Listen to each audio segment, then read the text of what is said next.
Hello दोस्तों, देसी मैथुलन में आप सभी का स्वागत है। आप सब थंबनेल पे देख ही गए होंगे। बहुत सारे विद्यार्थियों के मन में यह सवाल है कि सर एग्जाम पैटर्न क्या होगा, क्या इसमें निगेटिव माइनस मार्किंग होगा, एग्जाम पैटर्न क्या होगा, मतलब सिलेबस क्या होगा इसका। यानी जो प्रश्न सब नंबर ही केवल बताया है, यानी 100 अंक के मैथ आएंगे, 100 अंक के हिंदी आएंगे, 100 अंक के रीजनिंग आएंगे, 100 अंक के जीके जीएस और साइंस आएंगे। तो ये नहीं अंक बता दिया है पर प्रश्नों की संख्या नहीं बताया है। यानी हम आपको एकदम पूरी तरह से समझा देंगे कि जो प्रत्येक सब्जेक्ट में कितने प्रश्न आएंगे, जो मैथ और रीजनिंग और हिंदी, ये जो जितने भी प्रत्येक सब्जेक्ट हैं, यानी जितने भी सब्जेक्ट हैं उसमें से हम आपको बता रहे हैं कितने कितने प्रश्न आएंगे, ये हम बताने का काम करेंगे। और दूसरा मेरा पॉइंट रहेगा क्या निगेटिव माइनस मार्किंग होगा। ये जान लीजिए, ये जो वीडियो ना बहुत खास होने वाली है। आपको हम अच्छी तरह से समझा देंगे कि ये जो भर्ती आई है यूपी पुलिस रेडियो ऑपरेटर की, तो इसमें 3 पोस्ट थे। कौन कौन से? 3 पोस्ट। यानी एक प्रधान परिचालक का 936 पोस्ट था, पद था, और एक सहायक परिचालक 1374। इसमें फिजिक्स जो इसमें साइंस के बच्चे इसमें इसको भरे थे, जो फिजिक्स और मैथमेटिक्स मतलब लिए थे। और ये कर्मशाला कर्मचारी 120 पद थे। यानी 3 गो वैकेंसी निकाला गया था यूपी पुलिस रेडियो ऑपरेटर के तहत। ठीक है, इसमें हम बात करेंगे आपको कि क्या ये इसमें एग्जाम पैटर्न क्या होगा, निगेटिव माइनस मार्किंग है कि नहीं है, प्रश्नों की संख्या कितनी होगी, अगर अंकों की संख्या 100 अंक दिया है तो कितनी हो सकती है, हम आपको समझा के अच्छे तरह से बताएंगे। और दूसरा मेरा पॉइंट रहेगा अगला मेरा कि क्या ये जो भर्ती आई है, क्या एसआई, क्या एएसआई, एएसआई, क्या एएसआई और एसआई की तरह एकदम सेम पैटर्न है। तो हम आपको एकदम क्या करेंगे, समझाने का काम करेंगे। तो एकदम आप ध्यान से सुनने का कोशिश करिएगा। तो सबसे पहले हम आपको बता दें कि इसके एग्जाम पैटर्न में आपको दिखाया गया है कि मैथ भी आएगा, 100 अंक का। कितने अंक का? मैथ भी 100 अंक का होगा। और ये रीजनिंग भी कितने अंक की होगी? 100 अंक। कितने? 100 अंक का। और हिंदी भी क्या होगा? वो भी 100 अंक का। हिंदी भी क्या होगा? 100 अंक का। और यहाँ पे हिंदी हो गया। और साइंस और हिंदी को मिला, सॉरी, साइंस और जीके जीएस को मिला के, किसको? जीके और जीएस को मिला के आपका ये दिया है, ये भी 100 अंक का होगा। कितने अंक का होगा? ये भी 100 अंक का होगा। तो 100 अंक का तो दे दिया, पर प्रश्नों की संख्या नहीं बताया। तो इस पे हम बात करेंगे। और हम आपको बता दिए, सबसे पहले हम आपको बता दें, इसमें कोई निगेटिव माइनस मार्किंग नहीं है। इस बात को आप ध्यान में रखेंगे, इस भर्ती में कोई निगेटिव माइनस मार्किंग नहीं है। जैसे एएसआई और एसआई में हुआ करता था, एसआई में हुआ करता था। यानी आपको जितना भी प्रश्न देगा, सभी प्रश्न को हल करके आपको आना है। एक भी प्रश्न आपको छोड़ना नहीं है, चाहे आए और चाहे न आए आपको। यानी निगेटिव माइनस मार्किंग इसमें बिल्कुल नहीं है। यानी ना 1/4 है ना 1/, यानी जितना प्रश्न करेंगे वो आपका सही होगा तो सही होगा, गलत होगा तो गलत होगा। इस बात को आप नोट कर लीजिए। यानी कोई गलत उत्तर के लिए आपका सही उत्तर नहीं काटा जाएगा दोस्तों, इस बात को आप ध्यान में रखिएगा।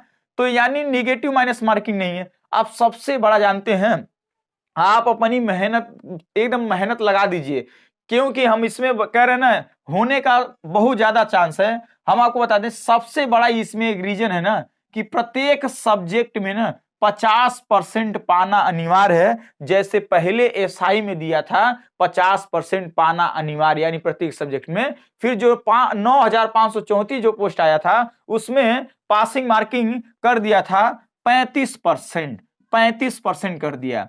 यानी 50% का क्राइटेरिया थोड़ा सा आपको समझा देते हैं। मान लीजिए आप मैथ में भी आप कितना कर लिए, मैथ में भी आप 100 अंक कर लिए, रीजनिंग में भी आप 100 अंक कर लिए, आप हिंदी में भी 100 अंक कर लिए। अब इसमें आपका आ गया 49 अंक। 49 अंक इसका 50% से कम होगा।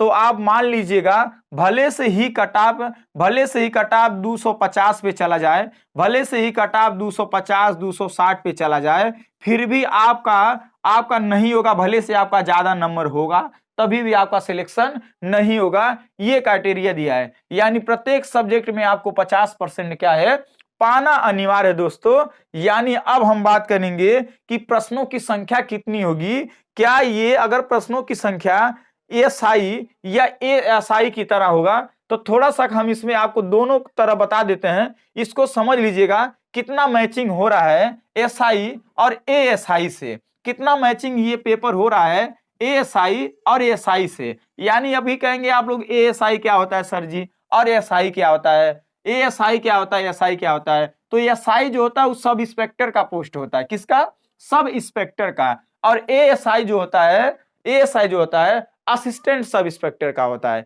आप हमारी बात समझ रहे हैं ना। तो हम आपको समझाने की कोशिश कर रहे हैं कि इसमें प्रश्नों की संख्या कितनी हो सकती है, प्रश्नों की संख्या कितनी हो सकती है, प्रश्नों की संख्या कितनी हो सकती है, कितनी हो सकती है, ये आप लोग का बहुत बड़ा सवाल है। अब इसमें दो पहलू लेके हम आपको समझाने का कोशिश कर रहे हैं, एक एसआई और एक एएसआई भर्ती। देखिएगा एएसआई में ना, एएसआई में क्या हुआ था ना, इसमें भी 100 अंक का था। यानी प्रत्येक सब्जेक्ट कितने अंक का था, 100 अंक का था। अंक 100 अंक, अंक माने होता है नंबर, यानी प्रत्येक जो सब्जेक्ट था 100 अंक का था, इसमें भी 100 अंक का था। इस बात को आप नोट कर लीजिएगा। टोटल अंक कितने थे, 400 अंक थे। टोटल अंक कितने थे, 400 थे। परंतु इसमें सब्जेक्ट, प्रत्येक सब्जेक्ट कितने प्रश्नों का था, तो 40-40 क्वेश्चन का था। कितने कितने क्वेश्चन का था, 40-40 क्वेश्चन का था। और जो पासिंग मार्किंग था इसमें 35% था। हालांकि पहले ये पासिंग मार्किंग हुआ करता था 50%, यानी प्रत्येक सब्जेक्ट में आपको 50% पाना अनिवार्य था पहले, अब बाद में कर दिया गया 35%। इस बात को समझ लीजिएगा। ये एसआई का सिलेबस हम आपको बता रहे हैं। किसका सिलेबस बता रहे हैं, एसआई का। इसमें समय दिया जाता था 2 घंटा, इसमें समय मिलता था आपको कितना घंटा, 2 घंटा मिलता था। अब इसमें अब बताते हैं एएसआई में, तो एएसआई में कुल ना, एएसआई में कुल आपको बता दें 200 क्वेश्चन आते थे, 200 प्रश्न आते थे, 200 प्रश्न आते थे। प्रत्येक सब्जेक्ट 50-50 क्वेश्चन का रहता था। कितने, प्रत्येक सब्जेक्ट 50-50 क्वेश्चन का रहता था। इस बात को समझ लीजिएगा। इसमें भी कोई निगेटिव माइनस मार्किंग नहीं हुआ करता था। तो इस बात को नोट कर लीजिएगा। देखिए एएसआई जो भर्ती होती है ना, एएसआई जो भर्ती होती है ना, ये भी कंप्यूटराइज से रिलेटेड कुछ भर्तियां होती हैं एएसआई की जो पोस्ट होती हैं। यानी आपको टाइपिंग वगैरह करना पड़ता है इसमें, या एक ऑफिस में आप बैठ के कुछ आप जो भी, या साइबर ऑफिस पे बैठ जाएं या साइबर सेल पे बैठ जाएं, यानी जहां पे बैठ जाएं आप, कंप्यूटर या ऑपरेटर इसके काम करेंगे, एएसआई में काम करते थे। तो सेम ये भी यही भर्ती है, एक ऐसी है ऐसे रेडियो ऑपरेटर की भर्ती। इसमें भी आपसे कुछ न कुछ उससे रिलेटेड आपको काम करना पड़ेगा, चाहे आपको साइबर में बैठ जाना पड़ेगा, किसी में भी, मतलब इससे रिलेटेड कुछ भर्तियां हैं। तो यानी अगर इससे रिलेटेड होगा तो इस बात को नोट कर लीजिएगा, कुल 50-50 प्रश्न आएंगे। अगर एसआई का पैटर्न बना तो 100 जो 40-40 क्वेश्चन आएंगे।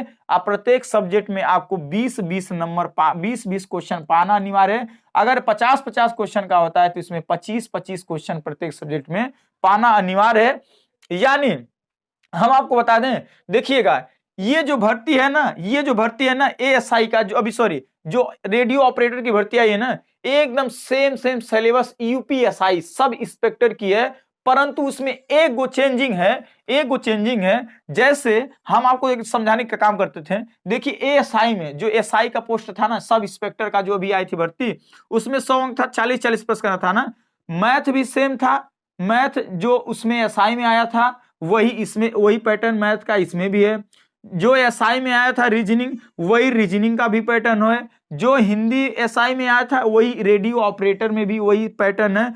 अब सवाल है जीके जीएस पे, तो उसमें अलग से 20 क्वेश्चन ना मूल विधि संविधान से पूछा जाता था, और इसमें 20 क्वेश्चन आपको समथिंग में अगर ऐसा देगा 40-40 क्वेश्चन का, तो 20 क्वेश्चन आपको फिजिक्स से देखने के लिए मिलेगा। अब बाकी 20 क्वेश्चन क्या जीके जीएस से रिलेटेड रहेगा। यानी जो भी सिलेबस है यूपी पुलिस कांस्टेबल या यूपीएसआई का एकदम सेम सिलेबस है। आप इसे एकदम तैयार, जो पहले बच्चे तैयारी किए हैं उनके लिए तो बहुत आसान है तैयारी करना, उनके लिए बहुत आसान है। बस जी और जान लगा दीजिए, लग जाइए मेहनत से।